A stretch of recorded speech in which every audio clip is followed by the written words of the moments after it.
రాష్ట్రంలో మత్స్యకారులను అన్ని విధాలా ఆదుకుంటామని మంత్రి లోకేష్ స్పష్టం చేశారు. రాష్ట్ర ప్రభుత్వం రెండో ఏడాది మత్స్యకారుల సేవలో నిధులు విడుదల చేయడంతో కృష్ణానదిలో పెద్ద సంఖ్యలో బోట్లు, పడవలతో ముఖ్యమంత్రి ఇంటి వరకు కృతజ్ఞతా ర్యాలీ నిర్వహించారు. అనంతరం ముఖ్యమంత్రి చంద్రబాబు నాయుడుకు మత్స్యకారులు ధన్యవాదాలు తెలిపారు. రాజధాని అమరావతి ప్రాంతాలైన వెంకటపాలెం, తుమ్మలపాలెం, సీతానగరం, కుమ్మరపాలెంలకు చెందిన మత్స్యకారులు సుమారుగా 100 బోట్లతో కృష్ణానదిపై ర్యాలీ నిర్వహించారు. అందరికీ నమస్కారం. బాగున్నారా? పొద్దున్న లేచినండి మీరు కంపట్టారు. నాకు మీ పట్టుదలే వేరు. ఎందుకంటే యువగలం పాదయాత్రలో నేను జోలదండే గ్రామం ఉంది, కావలి నియోజకవర్గం, ముఖ్యమంత్రి గారు అక్కడికి వెళ్తున్నారు. మీ పట్టుదల ఏంటో అక్కడ తెలుసుకున్నా. ఊరంతా ఒక మాట మీద నిలబడి లోకేష్ వస్తున్నాడు పాదయాత్రకి, రోడ్ అంతా శుభ్రం చేసి ముగ్గులేసి ఎవరు మళ్ళీ రోడ్డు మీద నడవకూడదని చెప్పారు. లోకేష్ ముందర నడిచిన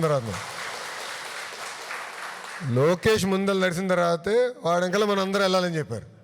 నేను ఆశ్చర్యపోయా. ఎందుకంటే 3132 కిలోమీటర్లు నడిచా. కానీ ఆ రోజు వాళ్ళు చూపించిన ప్రేమ, అభిమానం నేను ఎన్నడూ మర్చిపోలేను. సో అందుకే మత్స్యకారుల గురించి ఎప్పుడు ఆలోచించినా, మీ సమస్యల గురించి ఎప్పుడు క్యాబినెట్ మీటింగ్లో చర్చకు వచ్చినా నాకు ఆ రోజు గుర్తొస్తుంది.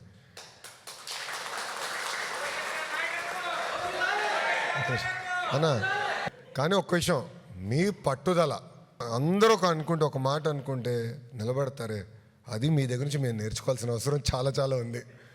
పార్టీలో కూడా మేము నేర్చుకోవాల్సిన అవసరం చాలా చాలా ఉంది. ఎందుకంటే ఈరోజు మీరందరూ కలిసి వచ్చారు. నేను ఎక్కడ ఫోన్ చేసి ఎవడు రమ్మని చెప్పలా.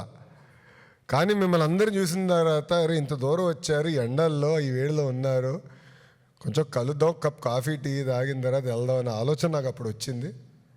మీ అందరు తెలుసు, మత్స్యకారుల సేవలో కార్యక్రమం పోయిన సంవత్సరం చేసాం, ఈ సంవత్సరం చేస్తాం, రాబోయే సంవత్సరాలు కూడా చేస్తాం.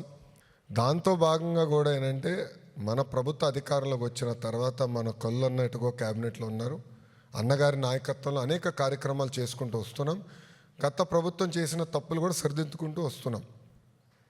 ప్రధానంగా ఏంటంటే పిల్లల్ని బాగా చదివిస్తున్నారు. పిల్లలకి మంచి ఉద్యోగాలు, ఉపాధి కల్పించాలి. ఆ లక్ష్యంతోనే మేము పనిచేస్తున్నాం. దేశం అంతా తిరుగుతున్నాం, పెట్టుబడులు తీసుకొస్తున్నాం. కారణం ఒకటే, మన పిల్లలకి ఉద్యోగాలు కల్పించడం. ఎందుకంటే మీరు కష్టపడ్డారు, చెమటోర్చి రూపాయి జమ చేసి పిల్లల్ని బాగా పెంచి బాగా చదివిస్తున్నారు. వాళ్ళు కూడా మెరుగైన అవకాశాలు కల్పించాలి. మన వృత్తిలో కానివ్వండి, లేదా ఇతర వృత్తిలో కూడా మంచి అవకాశాలు కల్పించాలనేది మా లక్ష్యం. దానికోసం మేము అందరం కష్టపడుతున్నాం.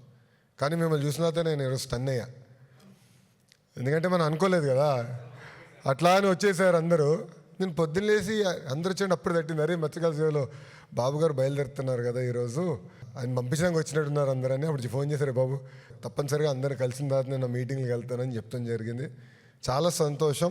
ఎప్పుడు ఈ పౌరుషం ఉండాలి, ఎవడు ఆపరు. ఇది మనిల్లే, నేను మళ్ళీ చెప్తున్నా, ఇది మనిల్లే. మన సమస్యలు మనమే పరిష్కరించుకోవాలి. ఏమున్నా కొల్లన్న ఉన్నాడేట్టుగా కొంచెం స్పీడ్ పెంచమంటా ఉంటాను అప్పుడప్పుడు అన్నని.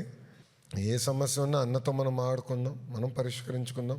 ఇది మన ప్రభుత్వం, అది మనందరం గుర్తుపెట్టుకోవాలి. సో మా ఇంటి తలుపులు ఎప్పుడు మీకోసం తెరుచుంటాయి.